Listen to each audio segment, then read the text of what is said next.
CM Revanth Reddy Medigadda పర్యటనకు అన్ని ఏర్పాట్లు పూర్తయ్యాయి. సుమారు 1,00,000 మందితో నిర్వహిస్తున్న సభకు అన్ని ఏర్పాట్లు పూర్తి చేశారు. సభ ఏర్పాట్లపై మరిన్ని వివరాలు మా ప్రతినిధి అరుణ్ అందిస్తారు.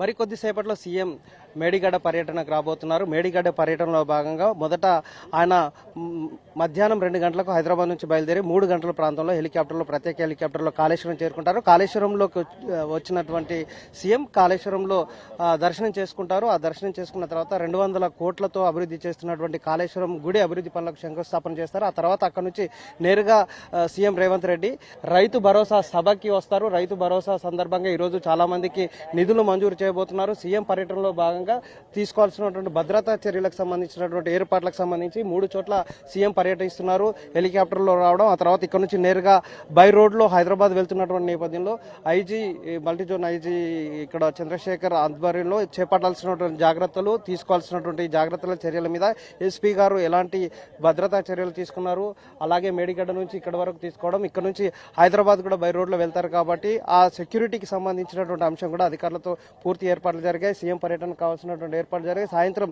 6 గంటలకి ఇక్కడ సభ, రైతు భరోసా సభ నుంచి సీఎం ఈరోజు కొంతమందికి రైతు భరోసా నిధులు కూడా మంజూరు చేస్తూ ఆ తర్వాత రైతు భరోసా కార్యక్రమంలో భాగంగా ప్రస్తుతం మనం చూస్తున్నాం. రైతుల కోసం నిర్వహిస్తున్నటువంటి ఈ సభలో ఎలాంటి చర్యలు చేపట్టారు, రైతులకు ఈ భరోసా పెట్టుబడి ఇస్తున్నటువంటి నేపథ్యంలో ఎలాంటి పంటలు పండించాలి, కేవలం వరి పంట సాగుతోనే రైతులు ఆగిపోకుండా మిగిలినటువంటి మన దగ్గర ఎన్ని రకాల పంటలు పండుతాయని చూపించేలాగా ఒక డిస్ప్లే కార్యక్రమాన్ని కూడా అందుబాటులో ఉంచినటువంటి నేపథ్యం కనిపిస్తుంది. ఇక్కడ పప్పు దినుసులు అలాగే వాటితో పాటుగా చిరుధాన్యాలు అలాగే ఆయిల్ సీడ్స్ తో పాటు కూరగాయలకు సంబంధించినటువంటి అంశం, పూలు పండడానికి, తోటలను పండించడానికి కూడా ఇక్కడ వాతావరణం అనుకూలంగా ఉంటుందనే విషయాన్ని ఈ సభ ద్వారా రైతులకు తెలియజేసేలాగా ఇక్కడ వ్యవసాయ శాఖ అలాగే హార్టికల్చర్ అధికారులందరూ కూడా ఏర్పాట్లు చేసి వాళ్ళకు డిస్ప్లే చేస్తున్నటువంటి సిచ్యువేషన్ చూడొచ్చు. ఇక్కడ ఉన్నటువంటి తెలంగాణలో పండించడానికి ఆస్కారం ఉన్నటువంటి పంటలను అన్నింటిని కూడా డిస్ప్లే చేసి రైతులకు తెలిసేలాగా ఒక అవగాహన కల్పించేలాగా ఏర్పాటు చేస్తున్నారు. అలాగే రైతు భరోసా నుంచి నిధులు మంజూరు చేసి కొంతమందికి ఇచ్చే ఏర్పాటు చేస్తారు. దీనికి సంబంధించినటువంటి పరిస్థితుల నేపథ్యంలో ఈ సభలో ఈ ఏర్పాట్లు ఎలా జరిగాయి, ఎందుకోసం జరిగాయి అనేది హార్టికల్చర్ ఆఫీసర్స్ ఉన్నారు, వాళ్ళతో మాట్లాడే ప్రయత్నం చేద్దాం.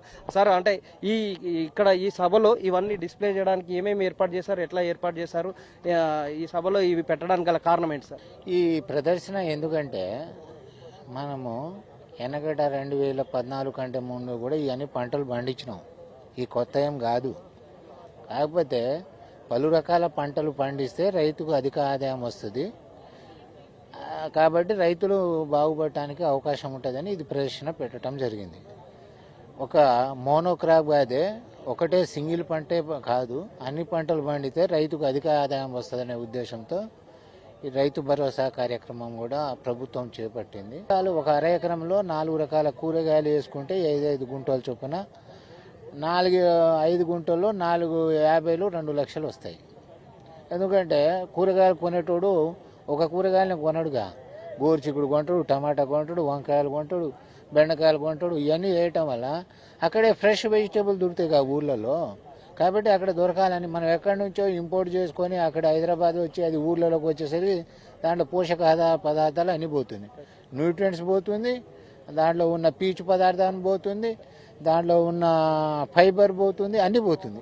ఇది ఈ అంశం సీఎం ప్రజల దృష్టి తీసుకుపోతారా? ఈ రోజు రైతు భరోసాకు పెట్టుబడికి సంబంధించిన నిధులు ఇస్తున్నారు కదా, ఇదేమైనా చెప్తారా? మేము ప్రదర్శన చేయటం ఎందుకంటే ఈ పంటలు పండుతాయని రైతులకు తెలియజేయటం, ఇది పండిస్తే మీకు లాభాలు బాగుంటాయని చెప్పటం. ఇప్పుడు 1 ఎకరం నీళ్లు ప్యాడీకి ఇది 5 ఎకరాల పంట పండుతాయి, అది చెప్పడానికి తేడా.